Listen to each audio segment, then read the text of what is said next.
Welcome to the Rethink Vertical podcast, where we cut through the hype. This podcast brings you emerging aviation technology insight without the fluff, so you know where the industry is today to shape the future of tomorrow. Welcome to the Rethink Vertical podcast fireside chat series, sponsored by the US Angel Network. So during today's conversation, we sat down with Aaron Pierce, who's founder and CEO of Pierce Aerospace, to talk about the challenges of raising capital in an emerging aerospace technology market and what investors and startup founders should know going in. Hope you enjoy. Aaron, welcome. I'm excited that we get this chance to chat. I know it's been a little bit since we've seen each other in person, and I always enjoy our conversations. Always a lot to chat about. So, what I'd like to do is just maybe spend a few minutes. I've been just reading a ton about what you guys are doing as a company, and not to go into every project, but if there's a couple of kind of exciting things on the horizon, I think I'd like to know about it, and I'd like to pick your brain a little bit about it. So what do you guys got going on? Yeah, so as you know, we're remote ID focused. We live, breathe, eat, do all of that remote ID. It's been an interesting past year with, we've been contracting with the federal government, some. Just got back from doing a field experiment for about 3 weeks with DoD, so that was fantastic. And just yesterday, actually announced a partnership with Sky Air Mobility out of India to provide them remote ID for their drone delivery operations over in India. So it's been really awesome to see remote ID concepts that have started to spring up years ago when we first started working on this, really start to grow, FAA taking this, driving it forward, and then the rest of the world coming in and harmonizing. And that's a full team effort. That was a full contact sport with, government side with FAA and some of the other agencies that were engaged in that on the government side, as well as the industry folks that we worked with over at ASTM. It's great to see that the fruits of all those efforts and labors become actual things now that are out there and starting to come online as the regulations and the dates for those approach.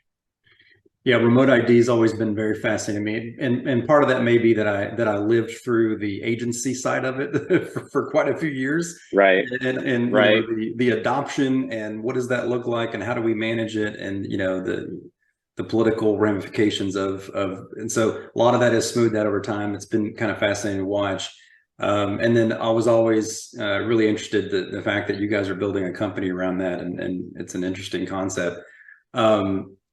It has not been easy, right? It's not been an easy path for remote ID.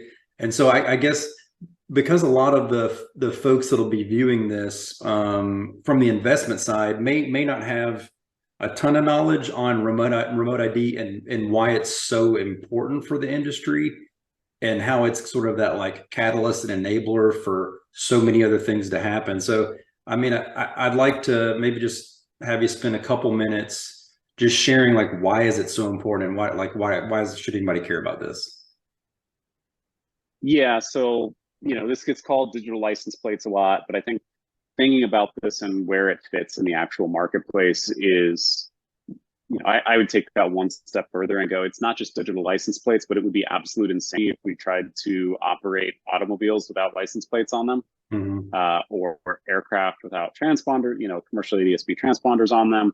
It would not give us a way to positively identify and then, at least from an aviation standpoint, safely track and manage that airspace then. So it has to comprehensively come together to give us what is, I view this as a utility effectively that serves the rest of the entire drone marketplace. And frankly, this is the boring stuff. I mean, I think it's exciting, but in reality, this is the boring stuff that helps to enable all of those other activities and actions. It gives value to the UTMs. UTMs are aggregates that are taking in a whole lot of disparate information to make an air picture, and remote is one of those and one of the key pieces of data that we'll take in. a key piece of data for the counter UAS and the counter drone technologies that are out there, as well as even the detect and avoid and command and control systems. So this is one of those foundational keystone technologies that is needed to support a whole industry. And it really doesn't matter what the drone operation is, that aircraft's going to need to have a remote ID on it for a commercial activity to occur.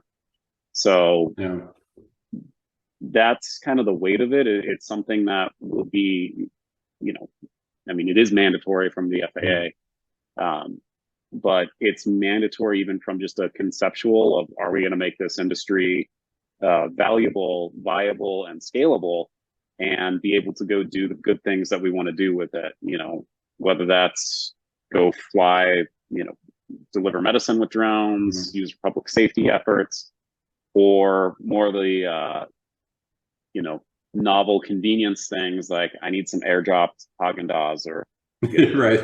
Yeah. pick your ice cream or convenience that, I need to have right now. So it's something that's going to be a part of our airspace in a ubiquitous manner for quite some time. And it'll be one of those things that people don't think about, but is there when they're utilizing the airspace from a commercial perspective. Yeah. Those technologies kind of working behind the scenes and how important they are. So have you seen that, or have you also found that like explaining what you do and how you got here to an investor is still remains a challenge, like why they should, give you funding in the first place? Yeah. So, I mean, there's a certain point in time where we actually stopped having some of those conversations and focused on the government customer. And it's really staying revenue focused with doing the R&D, doing getting those sole source contracts that we can take and, really take what we've built and then go scale that on with the federal end users and customers. That's where we ended up putting a lot of our focus on. And it's not, we run into all flavor of investors, as any founder will. Some that, it's just not a right fit for them or their portfolio invest in, but very respectable. Some that, just didn't get it, which, when anyone's going out trying to raise money or build a company, the common and frequent answer is going to be no. And then like copy, paste, repeat, 90 times. Right. So, but it's really how's that no delivered that I listen for. And I think this has been talked about a bunch, but a lot of investors are very, hardware averse and things that they don't know averse, but it's the ones that we found most interesting were we ran into a few who understand our space and are experts in it. They've lived their entire lives in the space, and their responses when we had those pitches with them was, no one's doing this like you are.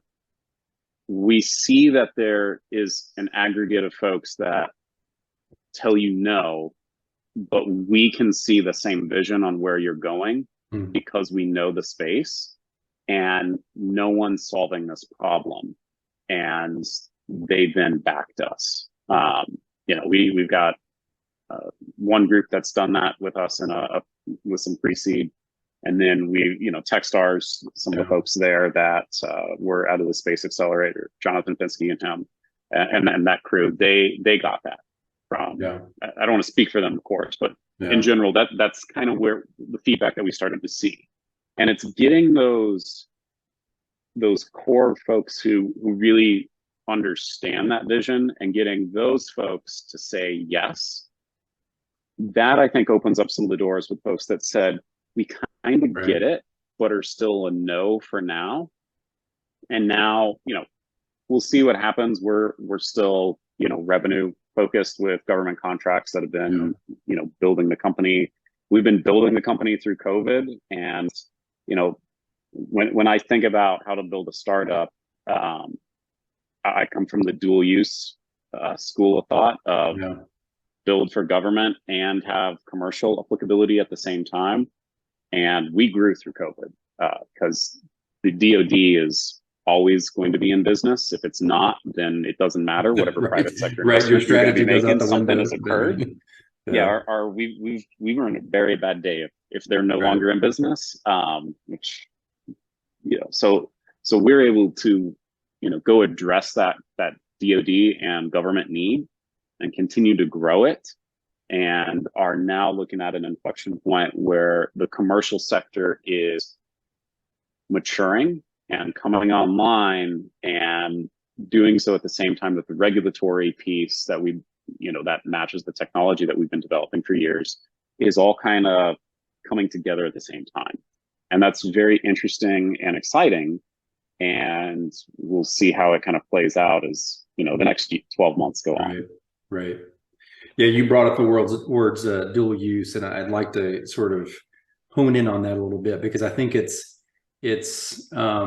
something that we see quite a few companies that when they're first starting up, kind of ideating, and then like coming up with their MVP, and they know out there that everyone's immediately, it seems like, and it's probably just because of the environment of VC over the last few years, that they're immediately thinking like, how do I get to a place where I can get a hold of some venture capital funding, right? And so when you mention like DoD funding, contracts, SBIR, STTR, things that I'd like to chat a little bit more about, because I know you guys have some experience with that. Yep. They know it's out there, but I think that a lot of times there's a disconnect, especially if they don't have any experience in the aerospace industry, period, how many of the dollars, especially R&D dollars, come from federal contracts, DoD, and not commercial ventures right off the bat, right? Because of the cost and the expense. Right. So can you talk a little bit about like dual use for you guys, how it's been good, some of the challenges with selling that to investors, and maybe some of the misconceptions and like why it's been so valuable, to keep your company revenue focused rather than raising focus, Yeah, we probably need like 2 hours for this. Okay, right. Well, give us like the three. We'll top condense points, it. maybe. Yeah. So we can have a part two. So yeah. So the first thing, that when we say dual use, that means that you're developing something for government and commercial, typically DoD and commercial defense application and commercial application. One thing that I think is a misconception, on a three-party misconception, from investor to founder to government customer, is that everyone says they want dual use. But what dual use means is that founder is now effectively running two companies at the same time, and potentially two product lines. Adaptions of one another, absolutely. But when the word adaption is thrown out, that's often there's a few more layers to that onion that need to get peeled back than what is initially understood right at the forefront. Now, we always knew that remote ID was a true dual use technology. Our team comes from security and defense backgrounds. When we initially started conceptualizing our ideas of identification for UAS and remote ID, we recognized that the job to be done was to answer the question of who is that, which is it's the first question from a security perspective, and that needed to be addressed. The byproduct of that is that when you know who that is now, and you have the telemetry as well, you can then manage that aircraft, and you can better manage the airspace and open up the skies for the commercial activity. And I'll be a generalist here, but when we look at how that market evolves to really work with dual use, we're looking at an 80-20 type of equation, where 80% of the actual need market, use cases are going to be commercial, and the 20% on government, defense, security, other government application. Which, as a founder, I love that, because investors can get nervous about working with government. There's pluses and minuses to it. But the real challenge there, they don't necessarily understand it, so they view it as uncertainty. Where the commercial markets have more certainty in terms of their experiences and what they've invested in the past, and where they see and can predict revenue. So when we start looking at it like this, we go, okay, this is 100% dual use, but then it becomes a question of dual use has a different journey depending upon the product and the company and the market needs and demands at the time. So I know the Air Force, AFWorks, I was an entrepreneur in resident with Techstars in their first Air Force accelerator, worked side by side with AFWorks when they were much smaller than they are today. Right. And, a lot of what they'll look for, at least in some of the past calls, is a commercially viable or commercially available technology to adapt on the defense side. But sometimes, and the historical way this has worked is that the defense technology gets adapted for the commercial side. So it can go either way. There's not necessarily a starting point in one direction or another. On our journey with this, we saw there's really a simultaneous need. And so we've been building almost a simultaneous approach to how we think about this, because remote ID in the civilian form is needed on the defense side, as well as the commercial and civil sides of government, commercial market, and then civil government needs. There's a baseline that's needed across, but defense also needs an adaptation of this on a combat ID side. And we're like, okay, this is interesting. So we effectively, in our case, started with both at the same time and have been progressing down that path. Now the market and the regulatory environment wasn't necessarily fully cemented as much as the security and the defense need was. So we were able to get some of those early contracts to work remote ID with the Air Force taking the charge, and then, follow that up with phase 2 contracts, and ultimately, came out to where we've got 3 sole source SBIR contracts that our Air Force led, but that we can work across the entirety of the U.S. government through some of the rights that get associated with the SBIR and STTR program. Yeah. And the great thing about this is that we validated the need on that, because on the one contract, we ended up getting 11 U.S. government customers to all dive onto the same contract. And we believe, we haven't seen any hard numbers on this, but we believe that's a record in the entire SBA's SBIR and STTR program. Or at least our program manager thought so as well, and he's managed over 300. He's seen a few of those. He's seen a few of them. Right.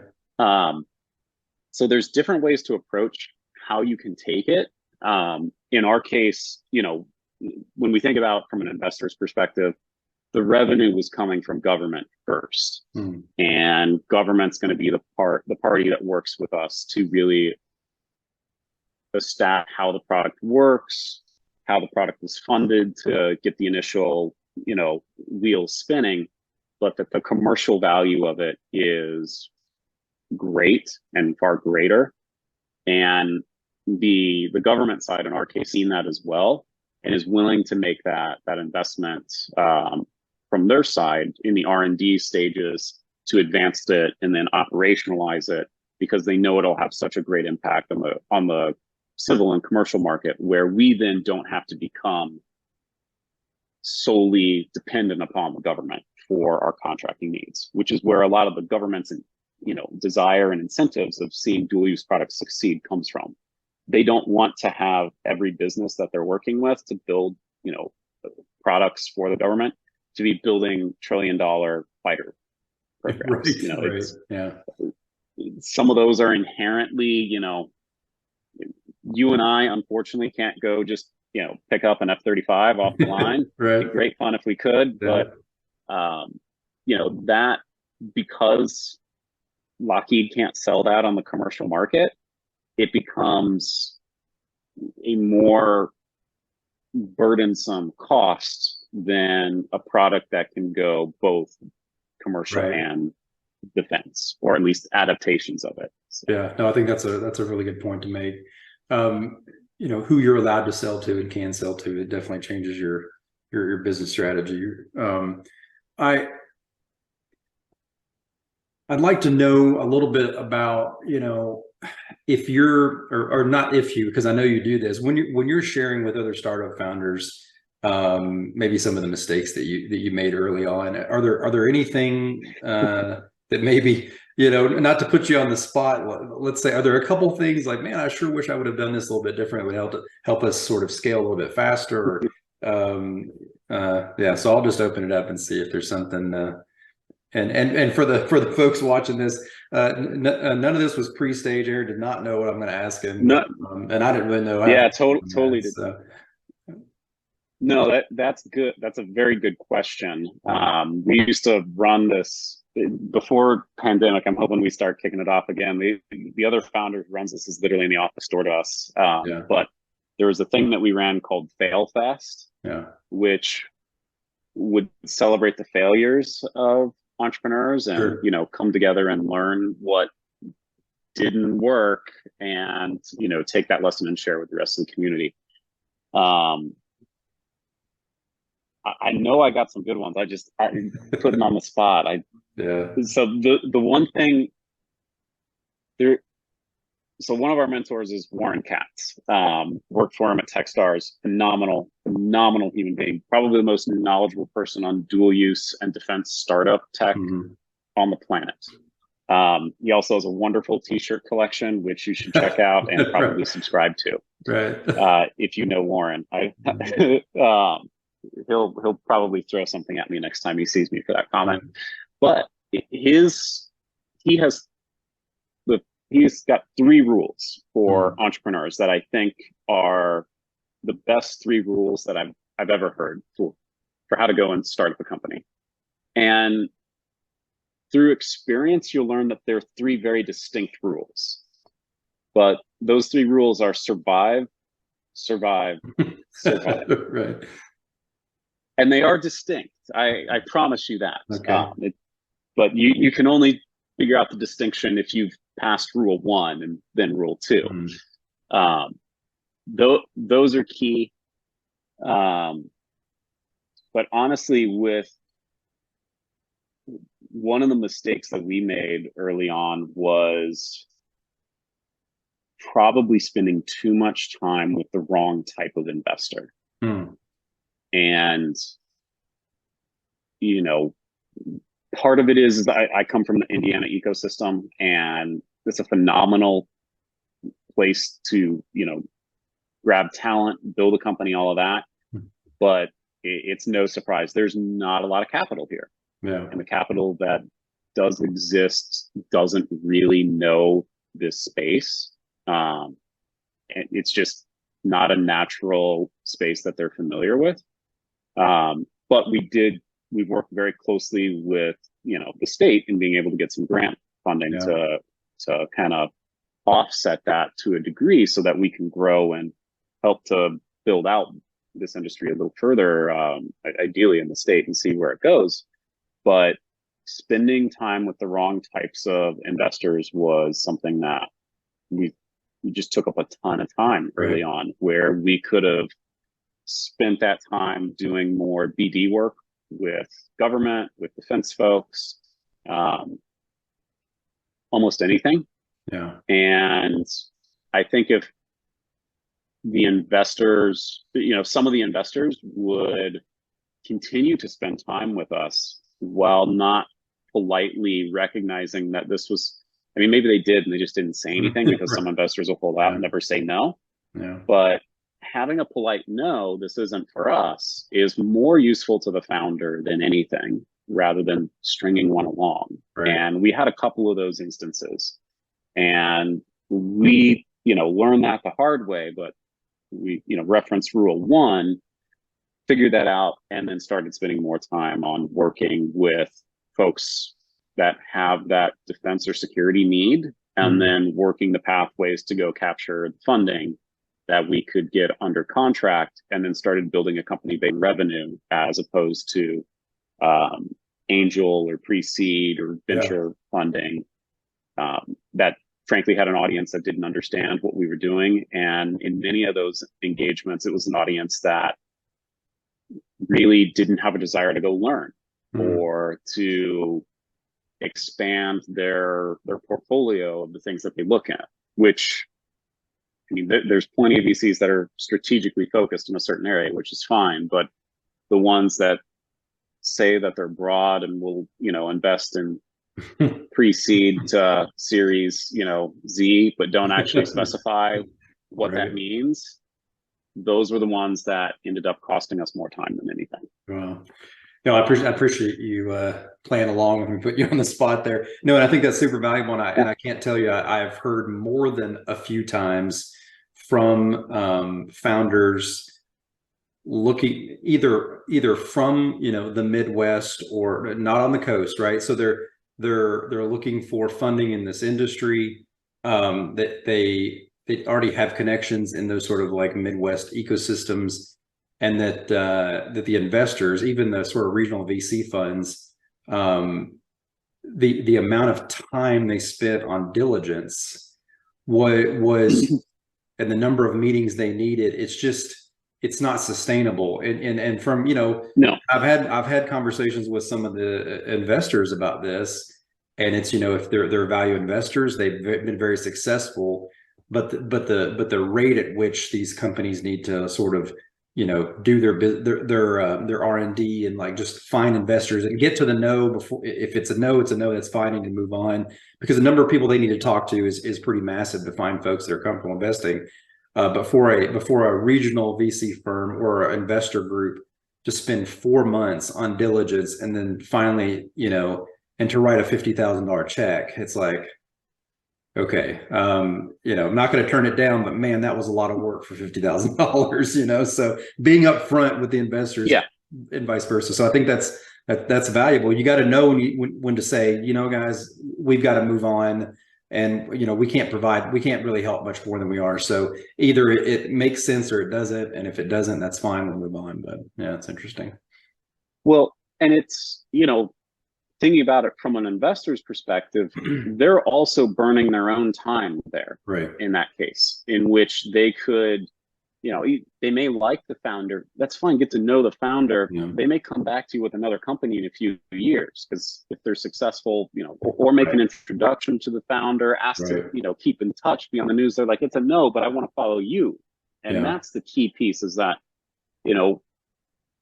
investors are betting on jockeys, not the horse. You can always shoot the horse. Right. Probably shouldn't say that, but they're burning their time there as well, which is also valuable. And I think improving some of the efficiencies in the process is good for everyone across the board, and we'll end up making better investments. And if they're spending 4 months in doing due diligence, just to give you an idea and a perspective from the investors that have done that, I would have completed an Air Force contract by then. Right. Like the phase one contracts would be completed and done. Yeah. And, depending upon the one, probably about $75,000 of revenue into the company's coffers. Right. And that's something that I think should be taken as a wake-up call. Is that the government is moving faster than the due diligence process of the investors in some of those cases. Wow. And and I appreciate the government's motivation to make their processes more fair. They got a long way to go, but some of these smaller innovation units have done a lot to improve that. I kind of want to end with in the UAS and AAM world, everybody likes to play the timeline game, regulatory timeline game for beyond visual line of sight. So maybe with a little different spin on that. I stay out of this game since I spent 16 years in the regulatory agency, and so I know kind of taking a breather. What's that? Taking a breather. Yeah, taking a breather, right? For sure. And I have full appreciation for what's going on and why it takes so much time, and there's a reason for it. And I know it can be frustrating, but based on like the projects you're working on, what you're seeing out there, like maybe not a timeline, but like obviously you feel like there's movement, or well, maybe you don't feel like there's movement, and so it's making you nervous. Whether you're going to share that on this conversation or not, I'll leave it up to you. But are there some positive signs that you're seeing, or do you you guys actually have a timeline in mind for, the industry to scale, then obviously you guys scale right along in parallel with that. On the commercial side, right? The DoD is a different animal, right? They kind of do what they want and operate a lot of times in environments that don't require regulatory approval. But just kind of curious to hear what your thoughts on that are. Yeah, no, good question. We've been in this game since 2016, so we've been around for a minute. In terms of startup age, we'd be considered elderly. Yeah, you're one of the senior citizens, right? You're senior right, citizen. right. My AARP card should be showing up. Right. So and hey, and you've survived, right? So you're following the right. Right. You follow the rules in the playbook, and right. It'll work out. But they're simple, so I can remember them and apply them. Right. So I'm not too worried or concerned, and I got into this day one knowing that this was a long game, and always going to play the long game. And that game is shortening, I think, or you're never. It's coming, and I honestly think it's more of a matter of people than it is anything. That's interesting. Yeah. You've been on the other side, on the regulatory side. I've been on the industry side, and I know that it's just as frustrating for the regulator in some cases as it is for the private industry side. Yeah. But it's being empathetic to the process and knowing how to survive and then work through the bureaucracy. And that survive goes for both sides of the table. Right. In that statement is the key to making success and getting there. And when I say it's more about the people than anything, it's making sure that you got people on both sides of the table that can engage and accomplish action and do so in a path that makes sense from both policy and technology. And I think the right people are there, and I'm optimistic on it. I mean, I am, otherwise I wouldn't be doing this. I'd go do something else. Yeah. And I'd be if it got to a point where I didn't think that there would be a, positive, profitable, successful type of stage coming where the industry's been going the whole time. Right. And if I didn't think that was coming, I'd be the first one to raise my hand and go, this isn't going to work, or this isn't worth the time or the investment. And I'd go do something else, because life is tragically short, and already spent a good chunk of it working on this sort of stuff. A lot of people have, and there's no sense in taking a sunk cost fallacy if we didn't think that it would be able to progress forward and be at a point that we could be proud of where it went and look at it and go, this is valuable and has been a good use of my time to make sure that we can make a difference in what we want to do with our lives, and ideally help others while we're at it. So and that's why I started on doing remote ID years ago, on working in that tech, building a team around not just me. It's a whole team of us that saw that, and we then got after it, knowing that this isn't going to happen overnight, but nothing happens overnight. So and the things that happen overnight, if they actually happen overnight, it probably wasn't worth doing. And you got to put the hard work in to see the outcome of that hard work. So I don't know if that answers the question. It does. And I think what it shows is wisdom, because you and your company have sort of lived through the remote ID rulemaking process and all the challenges and the timelines of that. So I think it's, for you to say, hey, we're optimistic about, whether it's a BV loss rulemaking and the rulemakings to follow, right? Because I think a lot of times I hear it's like, we just need the current BV loss rulemaking to come down, okay, what's less than 55 pounds? And like, there's so much more that needs to come after that. But it is the place to start. So I think that your perspective, I've kind of seen this process play out, what public comments look like, all those little pieces that go along with it, and how does the rule come out and then back in litigation again? So there's a lot of things that we don't have control. And I think the FAA, I know the FAA doesn't want that, right? They want a good rule to come out that's going to work, and so they're willing to spend some more time, which they should, to make it a good one. So no, yeah, I think you answered my question. If you would have said, yeah, in 17 months we're going to see that, and then I would have been like, all right, well, can you pick my lottery numbers for me as well? Because yeah, nobody's willing to do that yet. On camera, anyways. I have some folks that will make the statements off camera, but that's fine.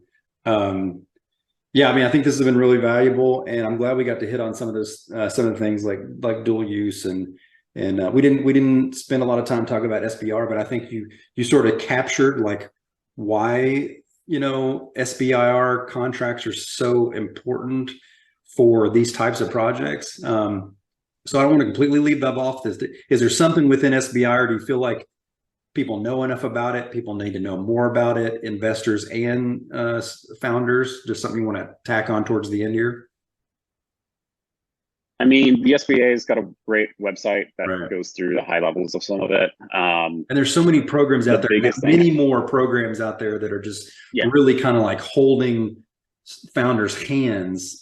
We have a great one here in Oklahoma at OU at the Tom Love Innovation Center. They, a leader and just kind of like, hey, here's a program. We'll help you do everything, get your application ready, and just kind of, work the process. And there's many other ones like that. So I think getting connected with those groups get connected with those groups. That's tremendously valuable.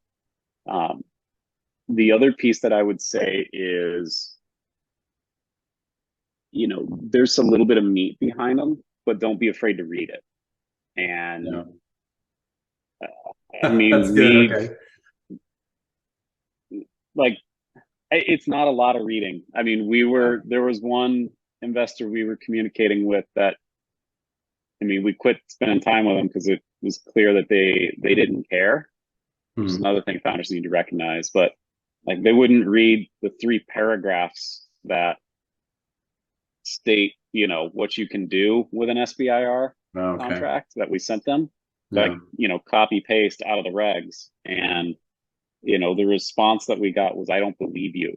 And I was like, well, you didn't read then. Yeah, so we moved on. But, I think it's vital for investors to understand what those vehicles can do for the companies. And most importantly, if you take anything away from this, the SBIR program through any of the DoD agencies is a contract, not a grant.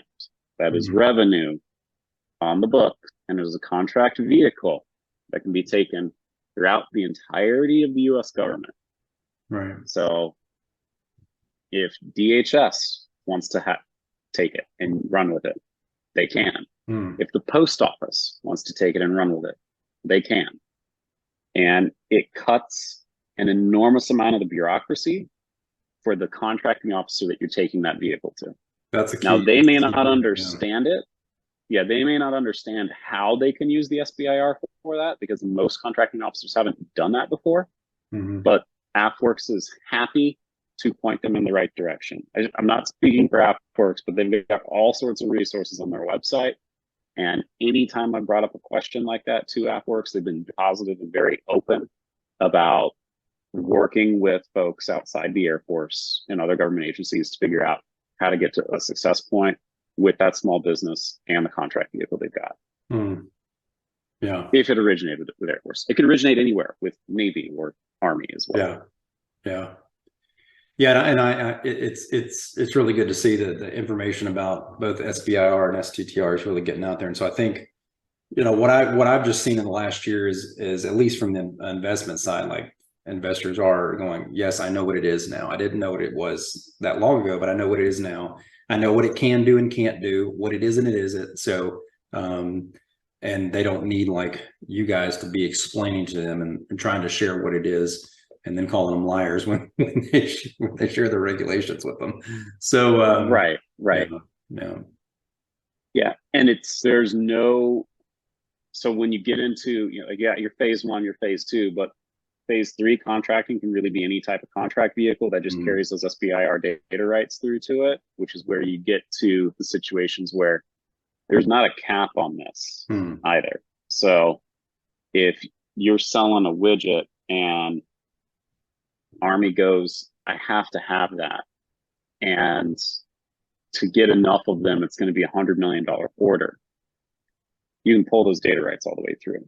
And from an investor's perspective, if the company gets acquired, from an investor's perspective and an acquirer's perspective, those SBIR data rights transfer through to an entity that acquires a smaller business. So it could be that's part of what the incentives that government has, driven in for small businesses. And it's valuable to a larger company that now they have a sole source contract vehicle that they can go run with on scaling out a technology or product to that government customer. If you'd like to be a part of the UAS Cluster Initiative community and get access to more of our content, check us out at www.uascluster.com.